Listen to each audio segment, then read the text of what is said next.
Assalamualaikum everyone! How are you? Eto, tsak ko talaga. Kay ano ko to eh.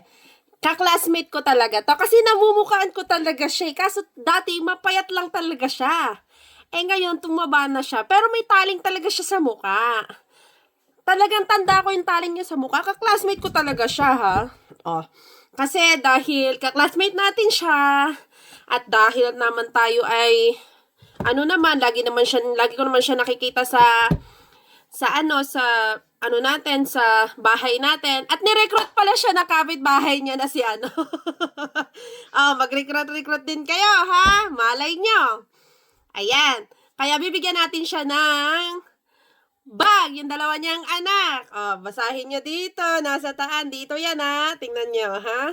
Yun lang, assalamualaikum, Diyos ko kayo. Nakakatuwa talaga magbigay. Maganda sa kalooban ko na nakakabigay tayo, nakakatulong tayo. Maraming salamat pala. Ang puso ko ay napakasaya kasi kahit sa kaunting halaga natutulungan ko kayo, napapasaya ko kayo. Ano ba naman yung napakaliit na para sa amin ay napakalaki para sa inyo, di ba? Oh, maraming salamat. Bye! Yun lang. Assalamualaikum. Jasakor Kairan. Bye! Don't forget to follow, like, share ang vlog na ito kung nagustuhan mo. Bye!